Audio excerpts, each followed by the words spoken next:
ನಾನಿವತ್ತು ಶಿವರಾತ್ರಿ ಸ್ಪೆಷಲ್ ತಂಬಿಟ್ಟನ್ನು ಮಾಡ್ತಾಯಿದ್ದೀನಿ. ಬನ್ನಿ ಶಿವರಾತ್ರಿ ತಂಬಿಟ್ಟನ್ನು ಮಾಡೋದು ಹೇಗೆ ನೋಡ್ಕೊಂಡು ಬರೋಣ. ಅದಕ್ಕೋಸ್ಕರ 1 kg ಕಡಲೆ ತೊಗೊಂಡಿದ್ದೀನಿ. ಕಡಲೆನ ಸ್ವಲ್ಪನೇ ಹಾಕ್ಕೊಂಡು ಮಿಕ್ಸಿಯಲ್ಲಿ ಪುಡಿ ಮಾಡ್ತಾಯಿದ್ದೀನಿ. ನೋಡಿ, ಈ ರೀತಿ ಸ್ವಲ್ಪನೇ ಹಾಕ್ಕೊಂಡು ಪುಡಿ ಮಾಡಬೇಕು ನುಣ್ಣಗೆ. ಅದಕ್ಕೆ ಬಂದರೆ ಸಾಕು. ಈ ರೀತಿ ನುಣ್ಣಗಾದರೆ ಸಾಕು. ಈಗ ತಂಬಿಟ್ಟಿಗೋಸ್ಕರ ನಾನು 1 ಬಟ್ಲು ಕಡಲೆ ಬೀಜನ ಕಡಿಮೆ ಉರಿಯಲ್ಲಿ ಹದವಾಗಿ ಹುರ್ಕೊತಾ ಇದ್ದೀನಿ. ಹುರ್ಕೊಂಡು ಸಿಪ್ಪೆ ತೆಗೆದು ಇಟ್ಕೊತೀನಿ. ಎಳ್ಳನ್ನು ಅರ್ಧ ಬಟ್ಲು ತೊಗೊಂಡಿದ್ದೀನಿ.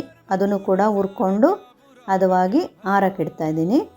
ಸ್ವಲ್ಪ ತಣ್ಣಗಾಗಬೇಕು. 3/4 kg ಬೆಲ್ಲ. 1 kg ಕಡಲೆಗೆ 3/4 kg ಬೆಲ್ಲ ತೊಗೊಂಡು ಅದೇ ಬಟ್ಲಲ್ಲಿ ಅರ್ಧ ಬಟ್ಲು ನೀರು ಹಾಕಿದ್ದೀನಿ. ನೀರು ಹಾಕಿ ಪಾಕ ಮಾಡ್ಕೋಬೇಕು ಈ ಥರ. ನೋಡಿ, ಬೆಲ್ಲ ಎಲ್ಲ ಕರಗಿ ಪಾಕ ಬಂದಿದೆ. ಈಗ ಸ್ಟವ್ ಆಫ್ ಮಾಡಿ ಕೆಳಗೆ ಇಳಿಸ್ಕೊತೀನಿ. ಈಗ ನಾವು ಮೊದಲೇ ರೆಡಿ ಮಾಡಿ ಇಟ್ಕೊಂಡಿದ್ದಂಥ ಕಡಲೆ ಹಿಟ್ಟು ಎಲ್ಲವನ್ನು ಉಳಿದಂಥ ಎಲ್ಲ ಸಾಮಗ್ರಿಗಳನ್ನು ಮಿಕ್ಸ್ ಮಾಡ್ಕೋಬೇಕು. 1 ಬಟ್ಲು ಕಡಲೆ ಬೀಜ ಹಾಕ್ಕೊತಾ ಇದ್ದೀನಿ. ಹುರಿದು ಸಿಪ್ಪೆ ತೆಗೆದಿಟ್ಕೊಂಡಿದ್ವಲ್ಲ ಅದು. ಮತ್ತು 1 ಬಟ್ಲು ಕೊಬ್ಬರಿ ತೆಗೆದಿಟ್ಕೊಂಡಿದ್ದೆ. 1 ಬಟ್ಲು ಕೊಬ್ಬರಿ ಹಾಕ್ಕೋತಾ ಇದ್ದೀನಿ. ಅರ್ಧ ಬಟ್ಲು ಎಳ್ಳು ಹುರಿದಿಟ್ಕೊಂಡಿದ್ವಲ್ಲ, ಅರ್ಧ ಬಟ್ಲು ಎಳ್ಳು ತಣ್ಣಗಾಗಿದೆ ಹಾಕ್ಕೋತಾ ಇದ್ದೀನಿ. ಅರ್ಧ ಬಟ್ಲು ಕಡಲೆ ಹಾಕ್ಕೊತಾ ಇದ್ದೀನಿ. ಹಾಕ್ಕೊಂಡು ಎಲ್ಲವೂ ಒಂದು ಸಲ ಮಿಕ್ಸ್ ಮಾಡ್ಕೋಬೇಕು. ಕಡಲೆ ಬೀಜ, ಎಳ್ಳು, ಕೊಬ್ಬರಿ ಎಲ್ಲ ಕಡಲೆ ಹಿಟ್ಟು ಜೊತೆ ಚೆನ್ನಾಗಿ ಮಿಕ್ಸ್ ಆಗಬೇಕು. ಈ ಥರ ಮಿಕ್ಸ್ ಆಗೋ ರೀತಿ ಚೆನ್ನಾಗಿ ಕಲಿಸ್ಕೊಂಡು 1 ಚಮಚ ಏಲಕ್ಕಿ ಪುಡಿ ಹಾಕ್ಕೊತಾ ಇದ್ದೀನಿ. ಫ್ಲೇವರ್ಗೋಸ್ಕರ 1 ಚಮಚ ಏಲಕ್ಕಿ ಪುಡಿ ಹಾಕ್ಕೊಂಡು ಈಗ ಬೆಲ್ಲದ ಪಾಕನ ಸೋಸ್ಕೊತಾ ಇದ್ದೀನಿ.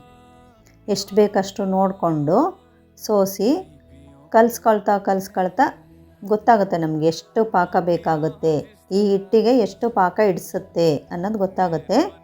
ನೋಡಿ, ಈ ರೀತಿ ಮಿಕ್ಸ್ ಮಾಡ್ಕೊಂಡಾಗ ಪಾಕದ ಜೊತೆ ಹಿಟ್ಟು ನೆನಿಬೇಕು ಪಾಕದಲ್ಲಿ. ನೋಡಿ, ಈ ಥರ ಮಿಕ್ಸ್ ಮಾಡಿಕೊಂಡು ಪಾಕ ಬೇಕು ಅನಿಸಿದ್ರೆ ಮತ್ತೊಂದು ಸ್ವಲ್ಪ ಸೋಸ್ಕೋಬೇಕು. ಈ ಥರ ಮಿಕ್ಸ್ ಮಾಡ್ಕೊಂಡು ಹದ ಬರಬೇಕದು. ಉಂಡೆ ಕಟ್ಟೋ ಹದ ಬರೋ ರೀತಿ ಕಲಿಸ್ಕೋಬೇಕು. ತುಂಬ ಸುಡ್ತಾ ಇರುತ್ತೆ. ಸ್ವಲ್ಪನೇ ಎಳ್ಕೊಂಡು ಮಿಕ್ಸ್ ಮಾಡಿಕೊಂಡು ನೋಡಿ, ಈ ಥರ ಎಲ್ಲನೂ ಒಟ್ಟಿಗೆ ಮಾಡಿಕೊಂಡು ಉಂಡೆ ಕಟ್ಟೋ ಅದಕ್ಕೆ ಬರಬೇಕದು. ಆ ರೀತಿ ಮಿಕ್ಸ್ ಮಾಡ್ಕೋಬೇಕು. ನೋಡಿ, ಈ ಥರ. ನೋಡಿ, ಈಗ ನಾನು ಯಾವ ಹದಕ್ಕಿದೆ ಅಂತ ತೋರಿಸ್ತಾ ಇದ್ದೀನಿ. ಈ ಹದಕ್ಕೆ ಬರಬೇಕು. ನೋಡಿ, ಈ ಹದಕ್ಕೆ ಬಂದರೆ ಉಂಡೆ ಕಟ್ಬೋದು. ನೋಡಿ, ನಾನೀಗ ಉಂಡೆ ಕಟ್ತಾ ಇದ್ದೀನಿ.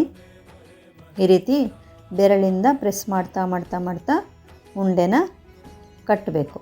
ಪ್ರೆಸ್ ಮಾಡ್ತಾಯಿದ್ರೆ ಒಡ್ಕೊಂಡೋಗಲ್ಲ, ಬಿರುಕು ಉಂಡೆ ನೈಸಾಗಿ ಚೆನ್ನಾಗಿ ಬರುತ್ತೆ.